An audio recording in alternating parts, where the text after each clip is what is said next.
ఎంత మంచి దేవుడవయ్యా యేసయ్యా, చింతలని. వెరీ గుడ్, పాడాలి. చింతలని అందరూ పాడుతున్నారు మరలా. ఎంత మంచి దేవుడవయ్యా యేసయ్యా, చింతలని తీరేనయ్యా నిన్ను చేరి నాకు. చింతలని నిన్ను చేరి. సంతోషం ఎక్కడ ఉందని, సమాధానం ఎచ్చట నాకు దొరికేనని.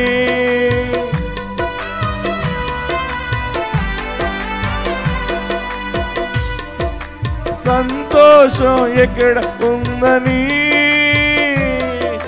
సమాధానం ఎచ్చట నాకు దొరికేనని. జగమంతా తిరిగాను, జనులందరిని అడిగాను. పడాలి. Very good. చివరికది నీలోనే కనుగొన్నాను ప్రభు, చివరికది. అందరూ పడదాం.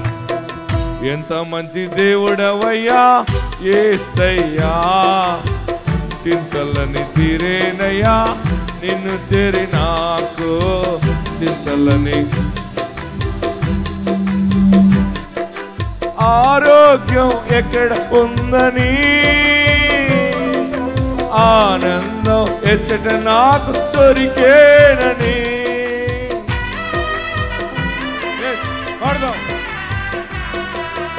ఆరోగ్యం ఎక్కడ ఉందని, ఆనందం ఎచ్చట నాకు దొరికేనని. జగమంతా తిరిగాను. పడదాం. జగమంతా చివరికది నీలోనే కనుగొన్నాను ప్రభు, చివరికది నీలో కనుగొన్నాను. ఎంత మంచి దేవుడవయ్యా యేసయ్యా, చింతలని తీరేనయ్యా చింతలని తీరేనయ్యా నిన్ను చేరగా. సత్యమనేది ఎక్కడ ఉందని, నిత్య జీవం ఎచ్చట నాకు దొరికేనని.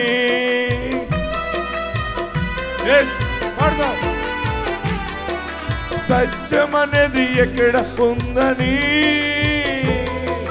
నిత్య జీవం ఎచ్చట నాకు దొరికేనని.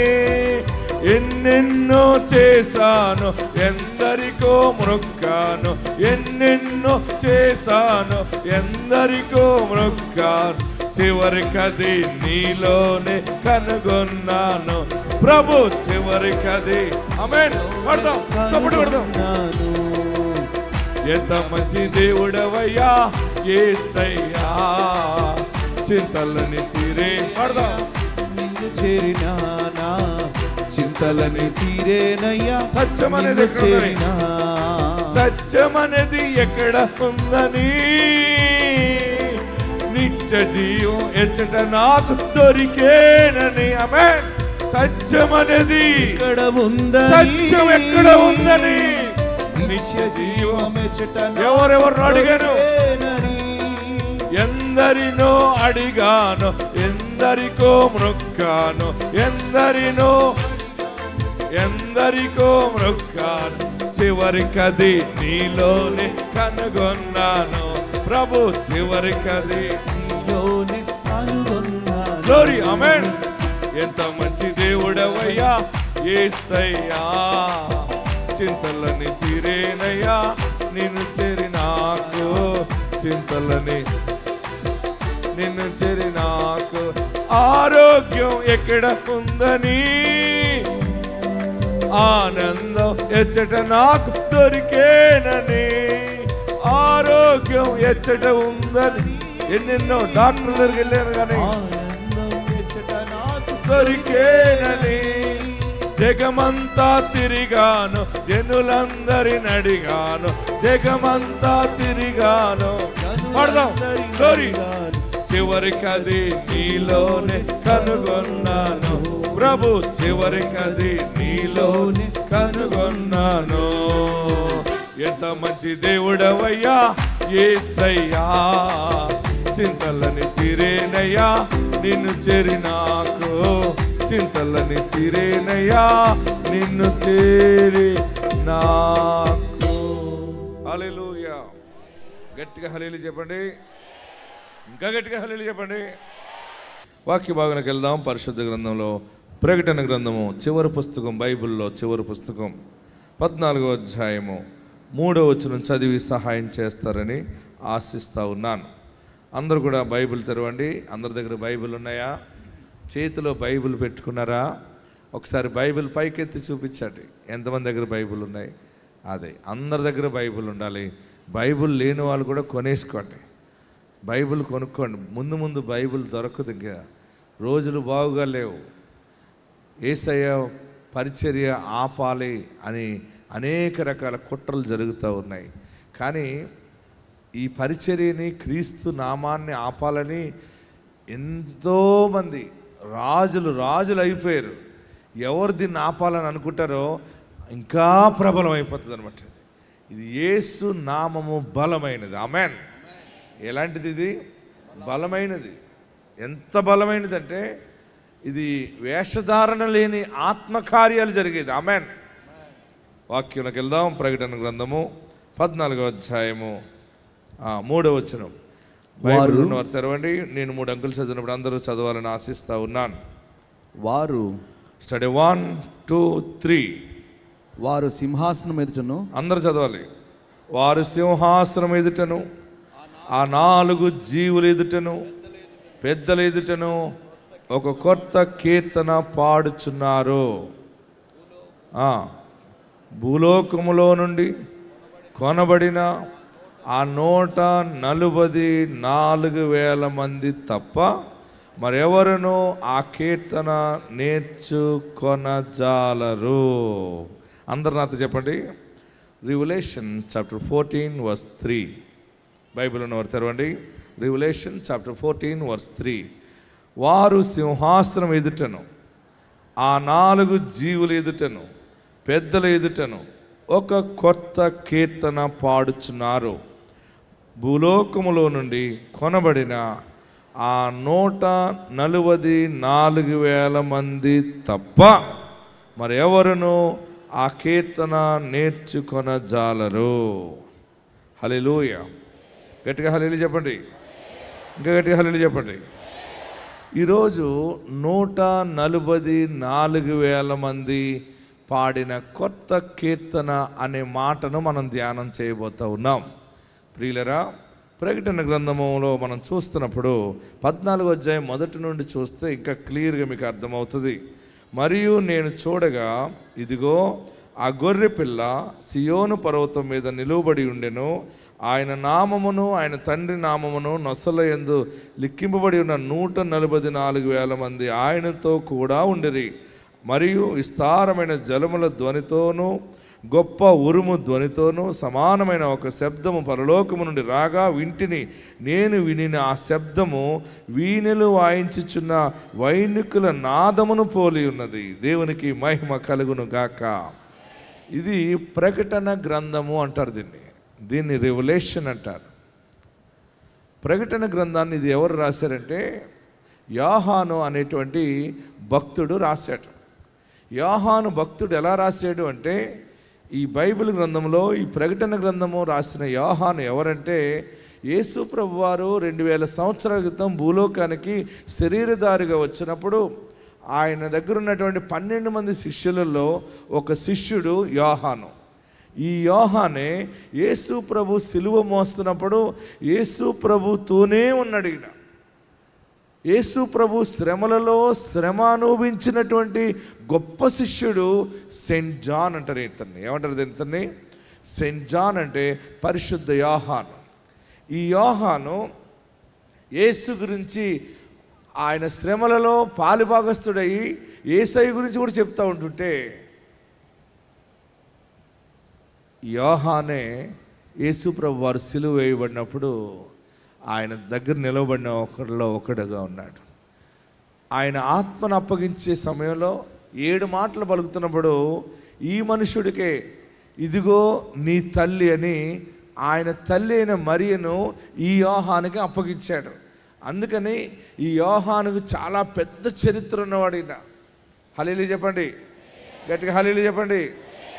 యోహానుకి యేసు ప్రభు తల్లిని సిలువ మీద నుండి అమ్మ ఏడవకు అని చెప్పి ఇదిగో నీ కుమారుడు అని చెప్పి ఇదిగో నీ తల్లిని ఈ యోహానుకే యేసు ప్రభు వారు సిలువ మీద నుండి అప్పగించడం కూడా జరిగింది. అంటే ఈ యోహానుని ఆయన అంతగా కనుగొన్నారు. ఆమెన్.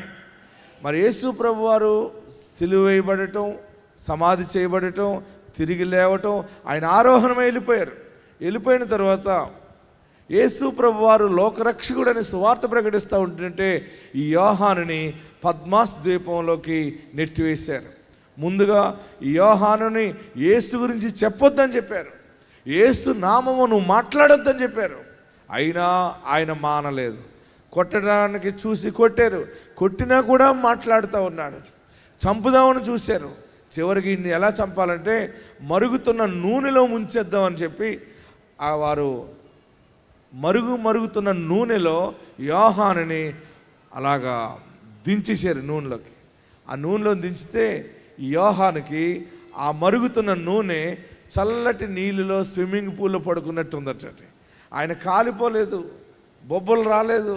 అందులో ఉండి ఆయన పాడుతున్నాడు, దేవుని ప్రేమ ఇదిగో జనులార భావము కేవలము నమ్ముకొనినా పరలోక జీవంబు దేవుని. ఇలాంటి పాట, మీనింగ్ వచ్చే పాట యోహాను పాడుతున్నాడు. అప్పుడు వారందరూ ఉడికిపోయి వీడిని మరుగుతున్న నూనెలో ముంచినా కూడా చనిపోవట్లేదు వీడు, పైగా దేవుని ప్రేమను పాడుతున్నాడు.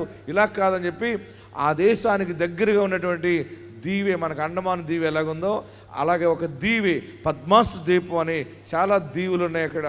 ఆ ద్వీపంలోనికి యోహానుని తీసుకుని వెళ్ళి అక్కడ భయంకరమైన విష జంతువులు ఉంటాయి, ఏదో ఒకటి కరిసి చంపేస్తాయి, వీడికి ఏదైనా ఒక ఇన్ఫెక్షన్ వచ్చి చస్తాడని చెప్పి పద్మాస్ ద్వీపంలోకి పెట్టేశారు.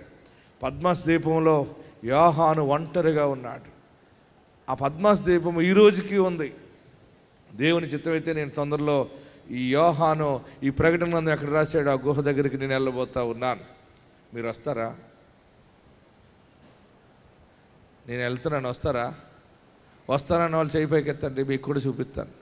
మీకు తెలిసిపోయింది నేనేం అడుగుతాను కదా. 2 లక్షలు అవుతుంది. ఎంత? ఒట్టుగా వచ్చేద్దాం అనుకుంటున్నారా? ఒట్టుగా కూడా మిమ్మల్ని తీసుకెళ్తాను. దేవుడు మనల్ని ఆస్వాదించేలా ప్రార్థన చేయండి. ఆమేన్, హల్లెలూయా. వెళ్ళినప్పుడల్లా 20 మందిని తీసుకెళ్తాను, ఓకేనా? దేవుడు మనకి డబ్బులు ఇస్తాడు, డబ్బులు ఇచ్చేది ఆయనే కదా, అన్నీ ఆయన చేతిలోనే ఉంటాయి. దేవాది దేవునికి మహిమ కలుగును గాక. ఆ పద్మాస్ ద్వీపంలోకి నెట్టివేస్తే ఆ పద్మాస్ ద్వీపంలో పులులు ఉన్నాయి, ఆ భయంకరమైన విష జంతువులు ఉన్నాయి. ఇటెల్లలో అర్థం కాక యోహాను ఏం చేశాడంటే అక్కడ చిన్న కొండ గుహ ఉంటే ఆ రాతి గుహలోకి వెళ్ళిపోయాడు అనమాట. గుహలో ఉండి వణుకుపోతూ ఉన్నాడు. ప్రార్థనలో ఉన్నప్పుడు దేవుని ఆత్మ యోహాను అలాగే ఉన్నాడు ప్రార్థనలో, ఆత్మవశుడయ్యాడు అనమాట. ఏమయ్యాడు? ఆత్మవశుడయ్యాడు. ఆత్మవశుడైన వెంటనే తెరవబడిన పరలోకాన్ని చూస్తున్నాడు ఈయన. గట్టిగా హల్లెలూయా చెప్పండి. ఆయన కింద ఉన్నాడు, అక్కడ తెరవబడిన ఆకాశము, పరలోకము పట్టణాన్ని చూస్తున్నాడు. చూస్తూ తన కన్ను ఏం చూస్తుందో దేవుడు అక్కడ అన్నాడు, నువ్వు చూసింది కింద రాయి అన్నాడు అనమాట. రాయమన్నప్పుడు రాయవలసిన దానికి కావలసినవన్నీ కూడా పరిశుద్ధాత్ముడి ఆశ్చర్యకరంగా అక్కడ సమకూర్చాడు. అక్కడ నుండి యోహాను పైనుండి చూస్తున్నది కింద ఉన్నటువంటి శరీరముతోటి ఆయన రాస్తున్న మాటలు. ఇది ప్రత్యక్ష గ్రంథం ఇది. ఆమేన్. ప్రకటన చాలా శక్తివంతమైన గ్రంథం ఇది. పరలోకాన్ని చూస్తూ రాసిన గ్రంథము ప్రకటన గ్రంథము. మరొకసారి నేను ప్రకటన గ్రంథం మీద అనేక విషయాలు మీకు టీవీలో ఎపిసోడ్ల కింద తెలియపరుస్తాను. ఈరోజు దేవుడిచ్చే గొప్ప మాట ఏంటంటే, ఇక్కడ మనకి 14వ అధ్యాయము చూడండి. ఎన్నో అధ్యాయము? 14వ అధ్యాయం 3వ వచనంలో మనం చూస్తున్నప్పుడు, మరి యోహాను చూస్తూ ఉండగా, మీకు అర్థమవుతుంది కదా, ఇప్పుడు యోహాను చూస్తూ ఉండగా ఆయనకి 144,000 మంది నిలబడి ఆరాధన చేస్తూ ఉన్నారు. చూడండి 2వ వచనం మనం చూస్తే, మరియు విస్తారమైన జలముల ధ్వనితోనూ గొప్ప ఉరుము ధ్వనితోనూ సమానమైన ఒక శబ్దము పరలోకం నుండి రాగా వింటిని. యోహాను అంటున్నాడు అనమాట, నేను వినిన ఆ శబ్దము వీణలు వాయించుచున్న వైణికుల నాదమును పోలి ఉన్నది. దేవునికి మహిమ కలుగును గాక. గట్టిగా హల్లెలూయా చెప్పండి. ఇంకా గట్టిగా హల్లెలూయా చెప్పండి. యోహాను పద్మాసు ద్వీపములో ఉండి ఆత్మవశుడై ఉండగా జరుగుతున్నటువంటి సంఘటనలన్నీ తెలియపరుస్తూ ఉన్నాడు. అయితే యోహాను వింటూ ఉంటుంటే ఇక్కడ అంటున్నాడు, ఏమంటున్నాడంటే, గొప్ప విస్తారమైన జలముల ధ్వనితోనూ గొప్ప ఉరుము ధ్వనితోనూ సమానమైన ఒక శబ్దము పరలోకము నుండి రాగా వింటిని. అది ఎలాగుందంటే, నేను వినిన శబ్దము వీణలు వాయించుచున్న వైణికుల నాదమును పోలి ఉన్నది. ఆమేన్. తర్వాత వారి సింహాసనం ఎదుట ఆ 4 జీవులు ఎదుట పెద్దల ఎదుటను ఒక కొత్త కీర్తన పాడుచున్నారు. దేవునికి మహిమ కలుగును గాక. గట్టిగా హల్లెలూయా చెప్పండి. ఇంకా గట్టిగా హల్లెలూయా చెప్పండి. వైణికుల నాదం వినబడుతుంది. 144,000 మంది.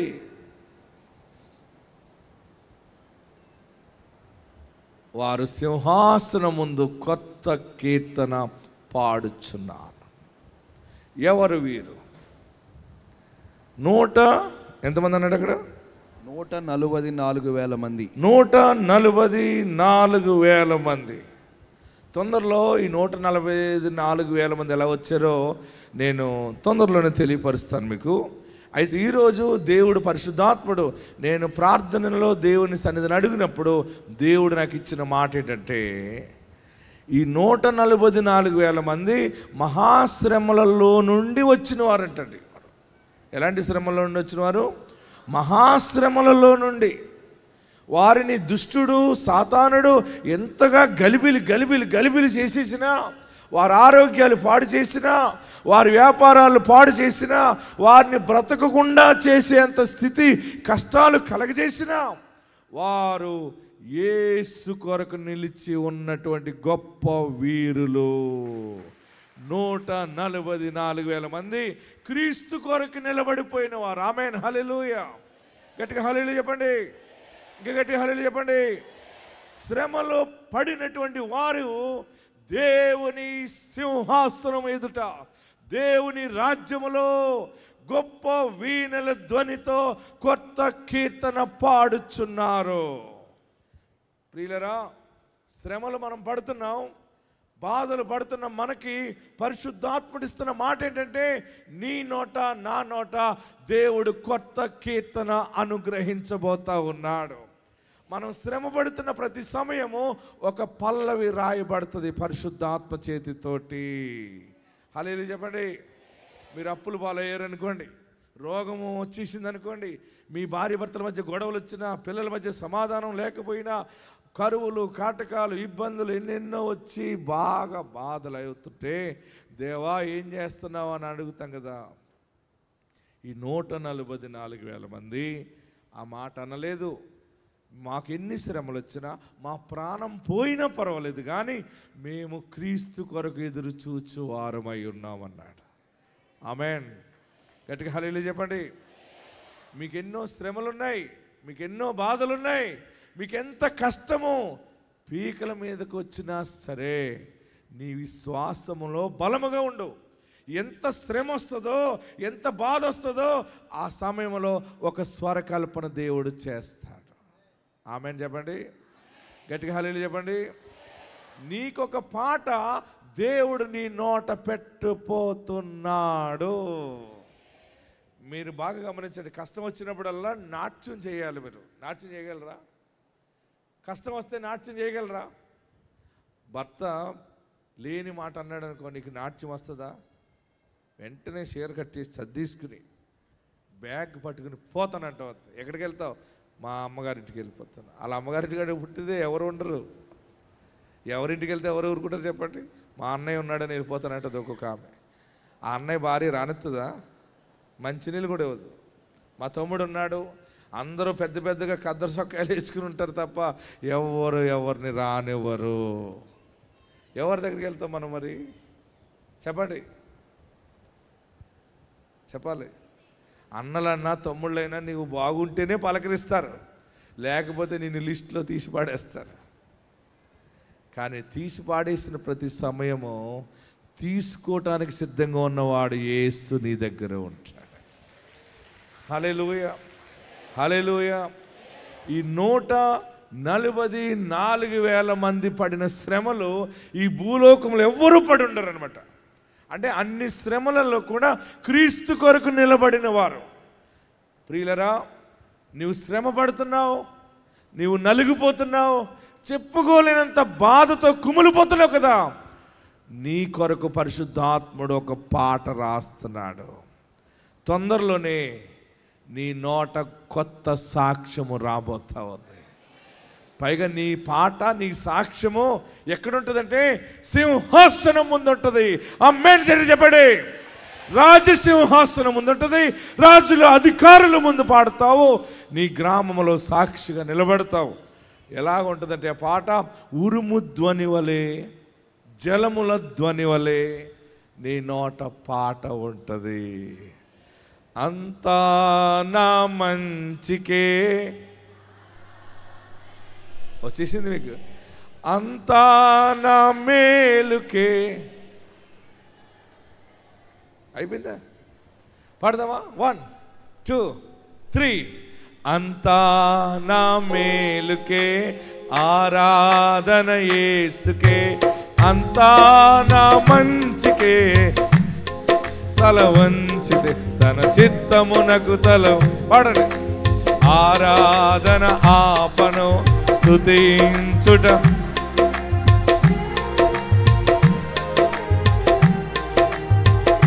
పాడదాం. స్తుతించుట. పాడదాం. నేనెల్లప్పుడు యెహోవాను సన్నుతించెదను, నిత్యము ఆయన కీర్తి నా నోట ఉండును. నేనెల్లప్పుడు. పాడాలి. అవతల హాల్లో ఉన్నవారు, బయట ఉన్నవారు అందరూ, ఈ గ్రౌండ్ లో ఉన్నవారు అందరూ పాడదాం. లైవ్ లో ఉన్నవారు మీరు కూడా పాడండి. అంతా నా మేలుకే, ఆరాధన యేసుకే. అంతా నా మంచికి, తన చిత్తమునకు వంచితి, తన చిత్తమునకు తల వంచితి.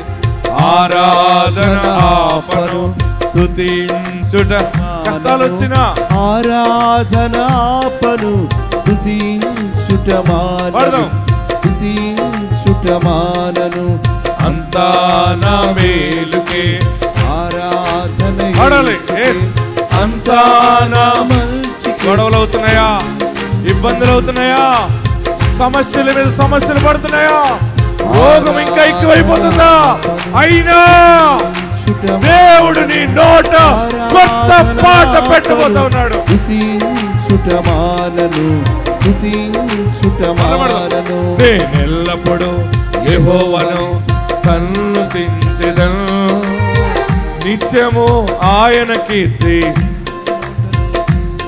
నేనెల్లప్పుడు యేసయ్యను సన్నుతించెదను. పడదాం. నేనెల్లప్పుడు యేసయ్యను సన్నుతించెదను, నిత్యము ఆయన కీర్తి.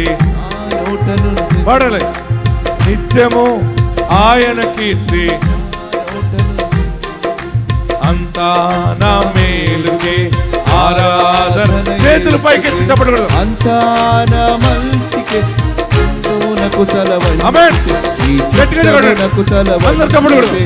ఆరాధన ఆపను, స్తుతించుట మానను. ఆరాధన ఆపను, స్తుతించుట మానను. స్తుతించుటమానను ఎల్లప్పుడు యేసయ్యను సన్నుతించెదను నిత్యము ఆయన కీర్తి నానో ఎల్లప్పుడు యెహోవాను సన్నుతించెదను నిత్యము ఆయన గట్టిగా పడదాం చప్పట్లు పడదాం ఎల్లప్పుడు యేసయ్యను సన్నుతించెదను నిత్యము ఆయన కీర్తి గట్టిగా పడాలి అంతా నా మేలుకి ఆరాధన యేసుకి అంతా నా మంచికి తన చిత్తమునకు తల వంచి ఆరాధన ఆపను స్తుతించుటమానను ఆరాధన స్తుతించుటమానను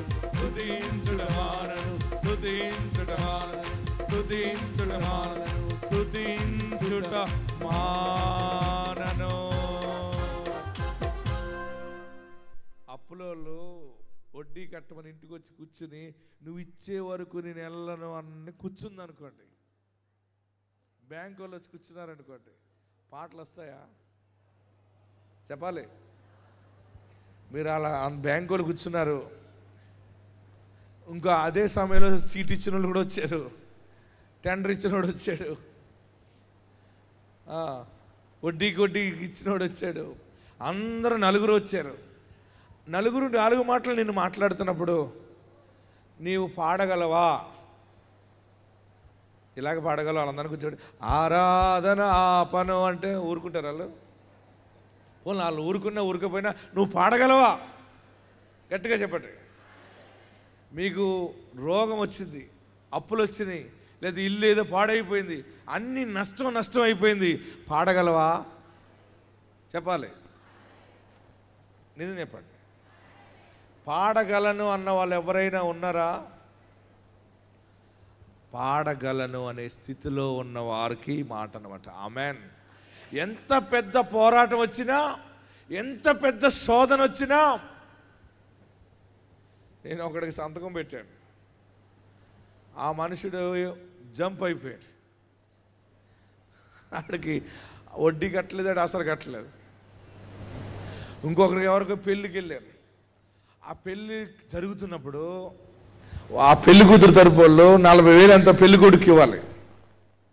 ఆ పెళ్లి కొడుకు తండ్రి ఇప్పుడు తాళి కట్టడానికి లేదన్నాడు. ఎవరు? పెళ్లి కొడుకు తండ్రి. రే కట్టకరా అంటే పెళ్లి కొడుకు కూడా నేను కట్టనన్నాడు. అంతే, సూట్ వేసుకుని. పెళ్ళి ఆగిపోతుంది. ఎందుకంటే పెళ్లి కూతురు వాళ్ళు అన్నారట కొంత బ్యాలెన్స్ పెళ్లిలో ఇస్తా ఉన్నారట. ఆ పెళ్లి కొడుకు తండ్రి ఇప్పుడు అడిగితేనే ఇస్తారు, లేకపోతే ఎవరని చెప్పి, ఇదిగో మీరు 40,000 ఇవ్వలేదు కనుక ఇంకా పెళ్ళి లేదు, మేము అందరూ వెళ్ళిపోతున్నాం అన్నారు. అంతే. అందరూ భోజనాలు కూర్చున్న వాళ్ళు కూడా కొంతమంది లెగిసి వచ్చేసారు. నిజమేరా? అప్పటికే సగం తాగేస్తారు కదా వీళ్ళు. పెళ్ళి అంటేనే తాగుడు చాలామందికి. అందరూ గందరగోళం చేసేస్తున్నారు. అప్పుడు నేను అన్నాను, ఆ ఏడుస్తున్నారు పాప తల్లిదండ్రులు, పిల్లగల తల్లిదండ్రులు ఏడుస్తూ, వారి దగ్గర డబ్బులు లేవు, నా దగ్గర కూడా లేవు. నా దగ్గర ఎక్కడ ఉంటాయి? పాస్టర్ గారి దగ్గర డబ్బులు ఉంటాయా? మీరు అందరూ ఇస్తేనే కదా మాకు డబ్బులు, మీరు ఇవ్వకపోతే ఎక్కడ వస్తాయి? నేను పెద్ద వస్తాదిలాగా అక్కడ ఏమన్నానంటే, నేను ఇస్తాను, కంగారు పడకాను. ఇక పాస్టర్ గారు ఇస్తారట. పాస్టర్ గారు ఇల్లు ఎక్కడ? ఇక్కడే 5-6 కిలోమీటర్ల దూరంలోనే. ఇస్తారా పాస్టర్ గారు? ఇంటి దగ్గర ఉన్న ఇస్తాను లేరా, ముందు తప్పు, తాళు కట్టించు, అలా పెళ్ళి ఆపకూడదు అన్నాను. అప్పుడు ఆ పెద్ద మనిషి భుజం మీద టవల్ వేసుకుని, తాళు కట్టరా, పాస్టర్ గారు ఇస్తాడట అన్నాడు. ఆడ తాళు కట్టేటప్పుడు పెళ్ళి అయిపోయింది. ఆ పెళ్లి కూతురు తల్లిదండ్రులు అన్నారు, దేవుళ్ళ కాపాడారండి బాబు, ఒక 10 రోజుల్లో మీ డబ్బులు మీకు ఇచ్చేస్తామండి, ఏదో రకంగా తీర్చేస్తామండి. పెళ్ళి అయిపోయింది. పెళ్ళి అయిన తర్వాత వీళ్ళందరూ నా వెనకాల ఇశ్రాయేలు సైన్యంలాగా వచ్చేస్తున్నారు మొత్తం. నేను వెనక్కి తిరగా, నా ఇంటి దగ్గర ఏముంటాయి? మాది రోడ్డు మీద చర్చి అనమాట, కొత్తపేటలో. మా చర్చి పెద్ద చర్చిగా ఉంటుంది, పేరు గొప్ప ఊరు దిబ్బ అన్నట్టు. అక్కడ ఏమి ఉండవు, రోడ్డుకు సెంటర్ పాయింట్లో ఉంటుంది పెద్ద చర్చి. పెద్ద పాస్టర్ గారు అని వాళ్ళు వచ్చేసారు. వరుసగా వచ్చిన వాళ్ళందరూ ఏం చేశారంటే కింద ధర్నా చేస్తున్నట్టు కూర్చున్నారు. నేనేం చేయాలో నాకు అర్థం కాలేదు. నేనేం చేశానంటే వెళ్ళాను, ప్రార్థన చేసుకున్నాను. బయటకు వచ్చి అక్కడ కొన్ని ఫైనాన్స్ కంపెనీలు ఉంటాయి, కొత్తపేట మారుతి సెంటర్లో. అక్కడ ఆ ఒక ఫైనాన్స్ మళ్ళీ బయటికి వెళ్ళిపోతున్నారు ఏంటంటారు, వెళ్తాను. అరే ఉండండి రా బాబు, డబ్బులు తెస్తాను మీకు, బయటికి వెళ్ళి తీసుకురావాలి కదా, ఎక్కడ దొరుకుతాయి. బండి వేసుకుని ఒక ఫైనాన్స్ కంపెనీకి వెళ్ళాను. నేను ఎప్పుడు ఎవరిని అడగను, ఎప్పుడు తీసుకోలేదు. అక్కడ కంపెనీల దగ్గరికి వెళ్ళటం నాకు తెలియదు. అయితే వారు అందరూ నాకు వెళ్తున్నప్పుడు వస్తున్నప్పుడు పాస్టర్ గారు నమస్కారం అని చెప్తుంటారు. వెళ్ళి రే బాబు ఇలా వచ్చారేంటి పాస్టర్ గారు, మీరు నాకు ఒక 40,000 ఇస్తారా అన్నాను. 4 రూపాయల వడ్డీకి నేను ఇస్తాను, మీరు 4 రూపాయల వడ్డీకి ఇస్తారు కదా, వడ్డీ కడతాను నేను, నాకు ఇప్పుడే కావాలన్నాను. అయ్యి బాబు పాస్టర్ గారు మీరు అడిగారు కదా అని వాళ్ళు 40,000 ఇచ్చారు. వాళ్ళు 40,000 తెచ్చి సంచిలో వేసుకుని ఆ పెళ్ళికొడుకు తండ్రి భుజమే టవల్ వేసుకుని అక్కడే ఉన్నాడు. ఒక్కొక్క మనుషుడు ఎలా ఉంటాడంటే చాలా పశుప్రాయుడిగా ఉంటాడు. ఆ మొత్తం మీద ఆ డబ్బు ఇచ్చాం. పాస్టర్ గారు మీరు చెప్పారు కాబట్టి తాళు కట్టించానండి అన్నాడు. గొప్ప పని చేసేవాళ్ళారా బాబు అని మనసులో అనుకున్నాడు. వాళ్ళు వెళ్ళిపోయారు మొత్తం అందరూ. ఈ పెళ్లి కూతురు తల్లిదండ్రులు ఇప్పటికి 25 సంవత్సరాలు అవుతుంది. మళ్ళీ ఒక ఫోన్ లేదు, ఏమీ లేదు. నేను ఇంకా ఇస్తారులే అనుకున్నాను. నేను ఎన్నాళ్ళో సేవ చేసి సేవ డబ్బులన్నీ వడ్డీ కట్టి అసలు కట్టి చివరికి అప్పు తీర్చాను. కీడు చేసి శ్రమపడుట కంటే మేలు చేసి శ్రమపడుట బహు మంచిది. ఈరోజు నేను ఆశీర్వాదంగా ఉండటానికి కారణం ఏంటంటే ఎన్నో శ్రమలలో ఇరుక్కుపోతాం, అయినా కానీ మనం ఆయన వైపు చూడాలి. ఆమేన్. హల్లెలూయా చెప్పండి, గట్టిగా హల్లెలూయా చెప్పండి. మా పాస్టర్ గారు అడిగింది ఎవరండి కింద అందరూ అన్న, వాళ్ళందరూ ప్రార్థనకు వచ్చారని చెప్పాను. ఏంటి ప్రార్థనకు వచ్చారని, మరి ఏమన్నా, మరి ఆవిడకి అప్పుడు తర్వాత తెలిసిపోయింది. మీరు ఇలా చేశారా అంటే అవునన్నాను. అయ్యో అన్నది, ఏమన్నది కానీ అంటే ఎవరికి కూడా చెప్పడం ఇష్టం ఉండదు మనకి. బాగా గమనించండి, శ్రమలు వెంటాడుతాయి. వారు మళ్ళీ నేను వారిని అడుగుదామని కూడా మనసు రాలేదు నాకు, ఎందుకంటే వాళ్ళు పేదవాళ్ళు, ఇంకెక్కడొస్తాయి. ప్రియులరా, కొన్ని సమయాల్లో మనం మేలు చేసి శ్రమ పడిపోతుంటాం, కొన్ని సమయాల్లో కీడు చేసి శ్రమ పడిపోతుంటుంటాం. లేనిపోయిన రుణబాధలన్నీ మీదడిపోతుంటాయి. వాడెవడికో సంతకం పెడితే వాడింటికి వచ్చేసేవాడు. వీళ్ళందరూ చివరికి నేను మీటింగ్స్కి వెళ్ళాను 3 రోజులు. మీటింగ్స్లో ఫోన్ ఆఫ్ చేసేసాను. మీటింగ్లో ఉన్నప్పుడు ఫోన్ ఆఫ్ ఉంటాం కదా, వాళ్ళు ఏమనుకున్నారంటే అదిగో సంతకం పెట్టినాడు అతను ఫోన్ ఆఫ్ చేసేసాడని. వాళ్ళందరూ కలిసి ఆదివారం చర్చిలో ఉంటాడు ఇతనని ఆరాధనకు వచ్చేసారు. అందరూ ఆరాధనకు వచ్చేసి పెద్ద పెద్ద వీరుల్లాగా వారిని వెళ్ళమంటే వెళ్ళరే, నేను ఇస్తాను, ఓకే నేను మాట్లాడతాను, నేను చేస్తాలే అంటే కుదరదు, మీరు ఇస్తే కానీ కుదరదు అన్నాడు. ఆ మనుషుడు ఇంకో 4 రౌడీలను తీసుకొచ్చాడు, వారు ఇంకో 4 రౌడీలు. నేను అన్నాను మీరు అందరూ ఇలా లైన్లో కూర్చోండి అన్నాను. ఎలాగా మా చర్చిలో ఇంత చర్చ్ ఉంటుంది అనమాట, లైన్లో వెనకాల 2 లైన్లు కూర్చోబెట్టేసాను. అందరిని కూర్చోబెట్టేసిన వెంటనే వాళ్ళని మర్చిపోయినంత ఇంకా నేను ఇందులోకి వెళ్ళిపోయినట్టే ఆరాధన ఆపను స్తుతించుట మానను, ఆరాధన ఆపను స్తుతించుట మానను, స్తుతించుట మా. అప్పులందరూ చర్చిలో అలా కూర్చుంటే పాట వస్తుందా? విశ్వాసాలు అందరూ వీళ్ళు ఎవరండి అని అడుగుతుంటే కొత్త విశ్వాసాలు అనుకుంటున్నారు వాళ్ళు. నా బాధలకు ఏం తెలుస్తుంది? నేను వారితో మాట్లాడినప్పుడు అక్కడ ఉన్నాను. నాకు ఆ వారికంటే గొప్పవానికి నేను జవాబు చెప్పాలి. ఆయన పరమ తండ్రి అయి ఉన్నాడు. నేను నిలబడి కీర్తన వివరించి సంతోషముగా వాక్యం చెప్పి ఈ వాక్యం అంతా చెప్పేటప్పుడు వాళ్ళ మనసు మారిపోయింది. అయ్యో ఈయన మంచిరా, తప్పురా, మనం ఇక్కడ ఎక్కువసేపు కూర్చోకూడదని వాక్యం అయిపోయాక నాకు చెప్పకుండా వాళ్ళు వెళ్ళిపోయారు. వాళ్ళని ఎవరు పంపించేసారు? వీళ్ళని నేనెల్లప్పుడూ యెహోవాను సన్నుతించెదన్, నిత్యము ఆయన కీర్తి నా నోట ఉండును. నేనెల్లప్పుడూ యేసయ్యను సన్నుతించెదన్, నిత్యము ఆయన కీర్తి నా నోట ఉండును. అంతా నా మేలుకే ఆరాధన యేసుకే, అంతా నా మంచికి తన చిత్తమునకు తల మంచి, తన చిత్తమునకు తల మంచితే. ఆరాధన ఆపను చప్పట్లు పైకి పెడదాం, చేతులు పైకి. ఆరాధనాపను స్తుతించుట మానను, స్తుతించుట మానను, ఆరాధన ఆపను, స్తుతించుట మానను, ఆరాధన. ఎవరెవరున్నా, ఎంత పెద్ద కష్టం వచ్చినా, సింహాలు వచ్చినా, మేలుకే ఆరాధన అంతా ఏం జరిగినా చిత్తమునకు తల వంచితే, తన చిత్తమునకు తల వంచితే ఆరాధన ఆపను, ఆరాధన ఆపను అని శబ్దము చేసి ఆరాధన. దుష్టుడు ఎంతగా గలిబిలి చేసినా ఆయన నామమును గట్టిగా పట్టుకుందాం. అంతా నా మేలుకే, అంతా నా మేలుకే, అంతా నా మేలుకే, అంతా నా మేలుకే, అంతా నా మేలుకే. పడదాం. ఏదైనా ఆయన మేలు కొరకే.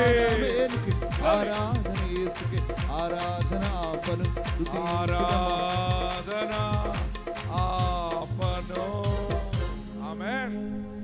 గట్టిగా హల్లెలూయా చెప్పండి. ఒకసారి విశ్వాసములో నిలబడలేని కష్టం వస్తుంది. ఒక్కొక్కసారి మనకి దేవుడి మీద కూడా నమ్మకం పోతుంది అనమాట. నేను ఇంతలా ఉన్నాను, ఎందుకు ఇన్ని కష్టాలు వచ్చినాయని అనుకుంటాం. కానీ ఎప్పుడు కూడా నా మనసు ఎందుకు ఇలా జరిగిందని ఇప్పుడు అనలేదు. నన్ను దగ్గరగా ఎందరో మోసం చేసేసారు. ఆ మోసపోయిన ప్రతి సమయం దేవుని దగ్గర ఏడ్చాను తప్ప ఇంకెవ్వరి దగ్గర నేను ఏడవలేదు. ఆరాధన ఆపలేదు.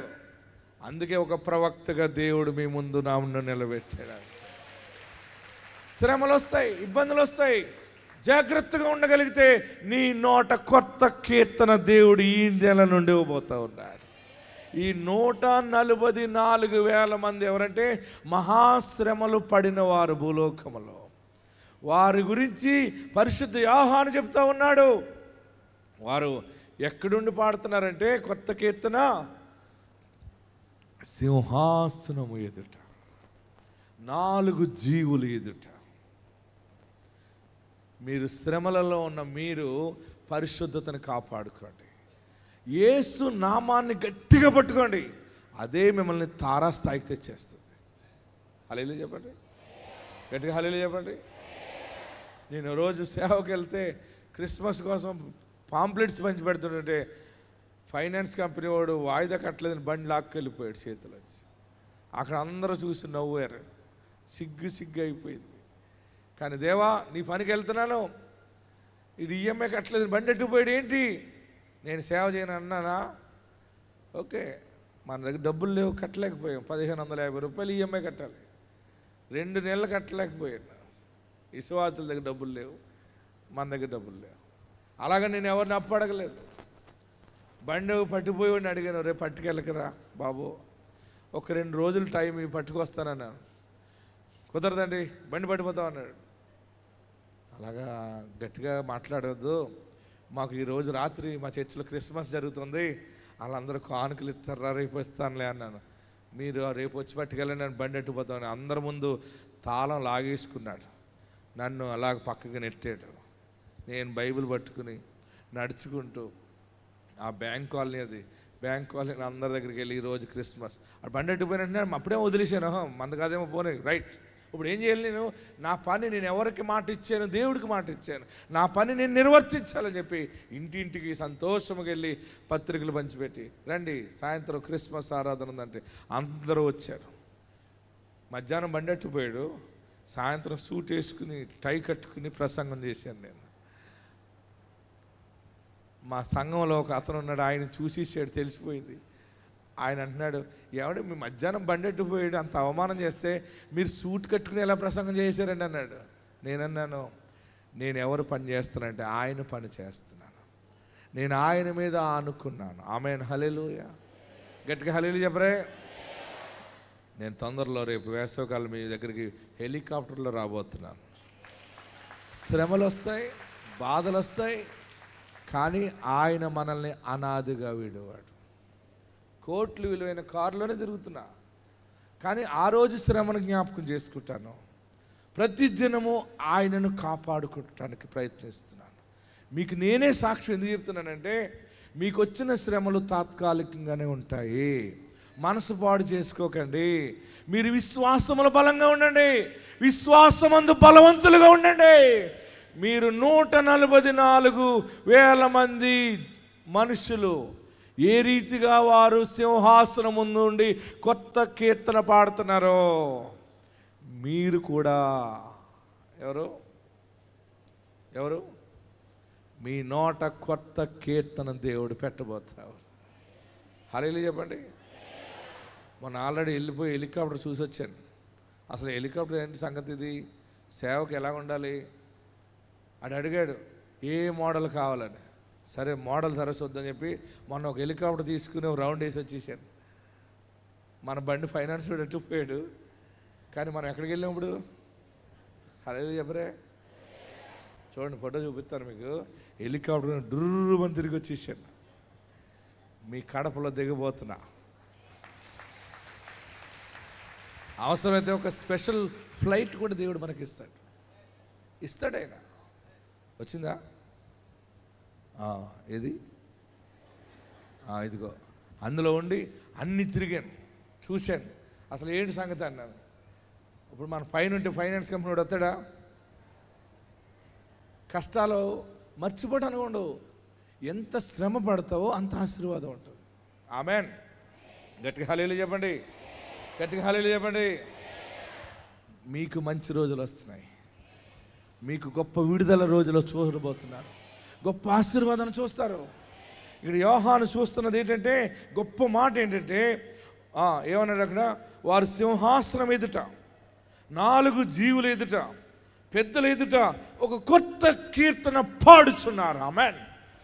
మీరు మీ అధికారుల ముందు, మీ కుటుంబీకుల ముందు, మీ 4 దిశలు కూడా కొత్త సాక్ష్యముతో మీ పిల్లలు మీరు వర్ధిల్లబోతూ ఉన్నారు.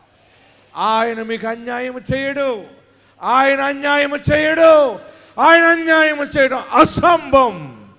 ఆయన మీకు న్యాయము చేయబోతూ ఉన్నాడు. అందరూ లేచి నిలబడదాం. మన నోట దేవుడు కొత్త కీర్తన పెట్టబోతూ ఉన్నాడు. కొన్ని శ్రమలలో మనము పరిశుద్ధతను కాపాడుకుంటూ, ఇలాగెందుకు జరిగింది, అలాగెందుకు జరిగింది, ఇదేంటి అనొద్దు. నీవు పరీక్షలో నిలబడతావా లేదా అని ఒక పరీక్ష పెట్టాడు ఆయన. ఎక్కడున్నవారు అక్కడ లేచి నిలబడండి. పరీక్షకి నిలబడితే నిన్ను నీ బిడ్డల్ని తలగానే చేస్తాడు ఆయన. ఆయన ఎవరిని ఆశీర్వదించాలని అనుకున్నాడో వారికి పరీక్ష పెడతాడు. మర్చిపోకండి. ఎక్కడున్నవారు అక్కడ లేచి నిలబడి 2 చేతులు ఆకాశం వైపు చాపి, అందరూ కూడా 2 చేతులు ఆకాశం వైపు చాపి, నువ్వు గొప్ప దేవుడు అయ్యా, నువ్వు మంచి దేవుడు అయ్యా, మా నోట కొత్త సాక్ష్యం పెడతావా? ఎక్కడున్నవారు అక్కడ 2 చేతులు పైకెత్తి, 2 చేతులు పైకెత్తి నోరు తెరిచి యేసయ్యా అని పిలవండి. 7 సార్లు పిలవండి. 1 2 3 4 5 6 7. హల్లెలూయా, హల్లెలూయా. అయ్యా నా పాపాలు క్షమించు. అడగండి, పాపాలు క్షమించయ్యా, నన్ను పరిశుద్ధపరచు. నీకు విరోధంగా మాట్లాడేనేమో, నీకు విరోధంగా తిరిగేనేమో. ఎందరో లక్షలాది మంది ప్రజలుంటే, కోట్ల మంది ప్రజలుంటే 144,000 మంది ఈ కొత్త కీర్తన పాడగలుగుతూ ఉన్నారు. ఎన్ని కోట్ల మంది ప్రజలున్నా దేవుడు నిన్ను ఎన్నిక చేసుకున్నాడు. నీకు శ్రమ వచ్చిందని బాధపడద్దు, కష్టం వచ్చిందని బాధపడకు. నీ ఇంటిలో ఉన్న మీ సభ్యుల నోట కొత్త పాట, కొత్త సాక్ష్యము దేవుడు అనుగ్రహించబోతాడు. దేవుడు కోల్పోయినవన్నీ నాకు ఇచ్చాడని సాక్ష్యం ఇస్తావు. నేను పోయిన ఆరోగ్యం, నాకు కోల్పోయిన ఆరోగ్యం అంతా దేవుడు ఇచ్చాడు. పోయిన ఆస్తి నాకు వచ్చింది, పోయిన ధనము నాకు వచ్చింది, నాకు 2 అంతలుగా దేవుడు ఇచ్చాడని నీవు కొత్త కీర్తన పాడబోతూ ఉన్నావు. పోయిన సంతోషము దేవుడు తిరిగి ఇచ్చాడని మాట్లాడుతాం. అందరూ కూడా 2 చేతులు తలపైన పెట్టుకుని, 2 చేతులు తలపైన పెట్టుకుని, యేసయ్యా నన్ను ఆశీర్వదించు, యేసయ్యా నన్ను దీవించు. గట్టిగా ప్రార్థన చేయండి. యేసయ్యా, యేసయ్యా, యేసయ్యా నా మీద 2 అంతల అభిషేకం దయచేయి, 2 అంతల అభిషేకం దయచేయి. ఎంత కష్టం వచ్చినా, ఎంత బాధలు వచ్చినా నేను నిన్ను విడువనయ్యా. నీ సంగతి నాకు తెలుసు. నీ మనసు నాకు తెలుసయ్యా. నువ్వెంత శ్రమ పెడతావో అనేక రెట్ల ఆశీర్వాదం ఇచ్చే దేవుడు. ఈరోజు నా కష్టాల్లో కూడా నిన్ను స్తుతిస్తాను, నా బాధలో నిన్ను స్తుతిస్తాను. అది నాకు రాకపోయినా నీ దాసుడి ద్వారా మాట్లాడావు, వాక్యమును బట్టి నా గుండె నిబ్బరము చేసుకుని నిన్ను స్తుతిస్తానయ్యా. ఇల్లు పాడైందని ఏడుస్తున్నావా? ప్రార్థన చేయండి, అందరూ ప్రార్థన చేయండి. బిడ్డల మాట వినలేదని ఏడుస్తున్నావా? సాతానుడు ఆవరించని ఏడుస్తున్నావా? ఏదో దైపు శక్తులు ఆవరించినాయి, చేతబడి శక్తులు ఆవరించని ఏడుస్తున్నావా? ఎంత సంపాదించినా నిలబడట్లేదు, ఏ రోజు మనసుకు శాంతి లేదని ఏడుస్తున్నావా? దేవుడు నీతోనే మాట్లాడుతూ ఉన్నాడు. పైకి అందరి ముందు అలా బ్రతుకుతున్నాను కానీ నాకు బ్రతకాలని లేదు యేసయ్యా అని ఏడుస్తున్నావు కదా. దేవుడు నీతో మాట్లాడుతున్నాడు. నీ నోట కొత్త పాట ఆయన పెట్టబోతా ఉన్నాడు. నీ నోట పెట్టిన పాట సాక్ష్యము 4 జీవులు ఎదుట, సమాజంలో సజీవులు ఎదుట 4 దిశలా సాక్ష్యం ఇస్తావు. సింహాసనం ముందు, అధికారుల ముందు, రాజకీయ నాయకుల ముందు, ప్రభుత్వాధికారుల ముందు కొత్త పాట ఆయన నీ నోట పెట్టబోతా ఉన్నాడు. గట్టిగా ప్రార్థన చేయండి. మీకేం కావాలో అడగండి. యేసయ్య నా ఇంటికి యజమానిగా ఉండాలి, నీవు నా కాపరిగా ఉంటే చాలు, నన్ను ఈ సమయం 2 దీవించు. అందరూ ప్రార్థనలోకి రండి, అందరూ ప్రార్థనలోకి రండి, అందరూ ప్రార్థన చేయండి, అందరూ ప్రార్థన చేయండి. మీకు ఏం కావాలో అడగండి. కొంచెం సమయం మీకు ఇవ్వబడతా ఉంది. మీకు సమయం వచ్చేసింది. ఏడుపు రోజులు పోయి మంచి రోజులు వచ్చినాయి. శుభకార్యాలు జరుగుతాయి, శుభకార్యాలు నీ ఇంట్లో జరుగుతాయి. నీ బ్రతుకులో ఉపకారము జరగబోతోంది, వివాహము ఖాయము కాబోతోంది, ఇల్లు పనులు ప్రారంభించబోతున్నావు, ఉద్యోగం వచ్చిందని సాక్ష్యం ఇస్తావు, గర్భఫలం వచ్చిందని సాక్ష్యం ఇస్తావు. నా నోటి నిండా దేవుడు నవ్వు కలగజేశాడని సింహాసనం ముందు చెప్తావు. ఈ లోకములో ఏ సింహాసనం ఉందో, ఏ సింహాసనం ముందు నువ్వు చెప్పవలసి ఉందో అక్కడే దేవుడిని చెప్పించిపోతున్నాడు. అందరూ నమస్కరించండి. నాకు యజమానిగా ఉండవా, నా కాపరిగా ఉండే యేసయ్య. అందరు కళ్ళు మూసుకుని ప్రార్థన చేయండి. నా పాపాలు క్షమించండి, నాకు నువ్వు దేవుడిగా ఉండండి, నా ఇంటికి రక్షకుడిగా ఉండండి, నాకు దేవుడిగా ఉండాలి, నాకు నాయకుడిగా ఉండు, నాకు సమయోచితమైన జ్ఞానం ఇవ్వండి, ఆలోచన ఇవ్వండి, నా కాపరిగా ఉండవా యేసయ్య. ఇక పాపము చేయనయ్యా, పరిశుద్ధంగా ఉంటాను, నీలో నిలిచి ఉంటాను. అందరూ ప్రార్థన చేయండి, అందరూ ప్రార్థన చేయండి, ఎలుగెత్తి ప్రార్థన చేయండి.